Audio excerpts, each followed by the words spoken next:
बादशाह नूं रात ख्वाब आया तो बादशाह ने सुबह ना अपने वजीर नूं सुना दिता कि कोई ख्वाब की तबीर करने वाला बंदा लभ के लिया। वो बंदा लभ लिया वजीर।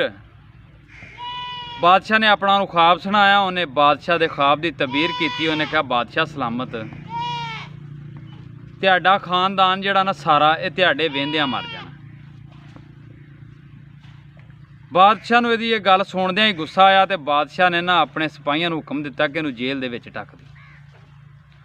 उन्होंने जेल दे विच ढक दिता।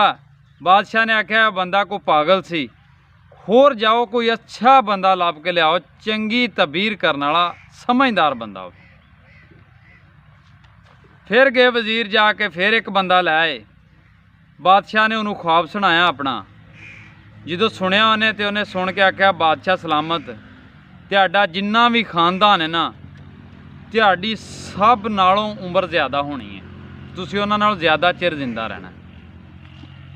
बादशाह ने गल सुनी तो बादशाह खुश हो गया। बादशाह खुश होया तो बादशाह ने आख्या मंग की मंगना, कोई इनाम मंग, जो दिल करदे अज मंग। उन्हें हथ जोड़ के आख्या बादशाह सलामत, जिहड़ा बंदा तुसीं ढक्या ना अगे ख्वाब की तबीर सुनाने वाला, उन्होंने छड्ड दिओ। बादशाह दा कमलिया तू कोई नाम मंग, कोई सोना, कोई जेवरात, कोई इस तरह हीरे मंग, तू की करदा पिया।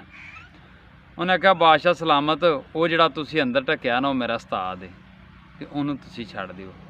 बादशाह दा तेरा एडा जाहल उस्ताद है जिन्हों गल करन दा ही नहीं पता। उन्हें आख्या बादशाह सलामत, गल उन्हें भी यही कीती सी कि तुहाडे वेंदिआं तुहाडा सारा खानदान चले जाना। गल मैं भी वही कीती है कि तुहाडी पूरे खानदान नालों उम्र लंबी होनी है। बस उन्होंने जरा ना गल दसनी नहीं आई, तुहानूं जरा खुश करना नहीं आया, तो मैं जरा थोड़ा जिहा अच्छे तरीके नाल तुहानूं दस दिता। गल यही है भी हर बंदा इस दौर चाहता कि मैं सच हाँ, मैं झूठ नहीं बोलता। गल्लां सारिआं नूं बड़ियां आउंदियां ने, पर गल है भी तुहाडी गल करन च फर्क है। गल किसी नूं करनी भी होए ना तो इस अंदाज दे विच करो कि लफ्ज़ां दा तुहाडा चुनाव अच्छा होना चाहिए।